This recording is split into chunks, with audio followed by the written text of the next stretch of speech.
Whispers from the Brighter World, beloved Master, revered Babuji Maharaj, Saturday, July 31st, 1999, 8 am. The wheel turns. Happier days will come when these housekeeping worries will be behind you. You are not lucky in this moment, but these are the events of life. Let this not affect your morale. You have enough to feed yourself on, my child, which is not the case, as you know, for many human beings. Your sufferings have a completely different effect. The precious stone changes and takes on a beautiful brilliance which we are satisfied with. Make sure you don't think that we observe you to criticize you. We have already explained ourselves in this issue. We simply want to mark the ground you are walking on with a white and straight line, which will spare you going astray so that you can go as quickly as possible to the goal. Isn't it actually what you want? We do not judge you and we don't watch with sadism for an opportunity to criticize you for one reason or another. We have other things to do. We love you, quite simply. You had entrusted your spiritual life to us.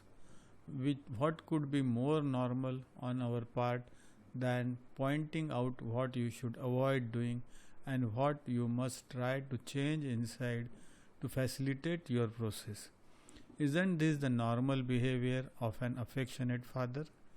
We are in special course of life.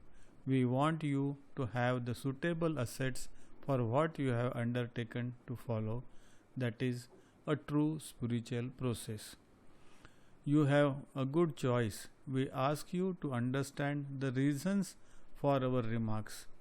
They go in the right direction, that of the love which must illuminate your life. Babuji. Saturday, July 31st, 1999, 10 am. My son J.M. claims he loves me and yet he does not take my advice to him.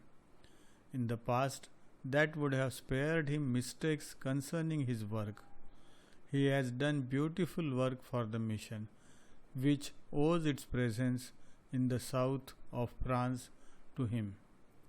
He has many qualities unused. He is a fine, intelligent, and educated being who should find his true place. He is introverted, which holds him back in the fulfillment of his life as a man. We help him as much as possible. He must get rid of his older inner demons, which repress the true blooming of his spiritual side. He should not forget that here we love him. He too must pass through his specific tests.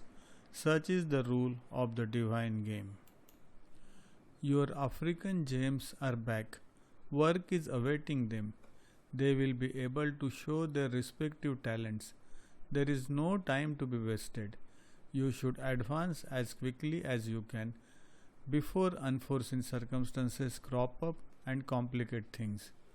They are ready to pounce on these manuscripts to finalize their layout. We will stay on an optimistic note. It is always necessary to believe in man and not despair. The world is as it is. For the moment, it is necessary to come to terms with it. You belong to a certain elite since you have found a spiritual way which you will not regret having chosen. It takes time and efforts as well as relying on your masters. It, that is your confidence, is well placed. You will not be disappointed. Babuji.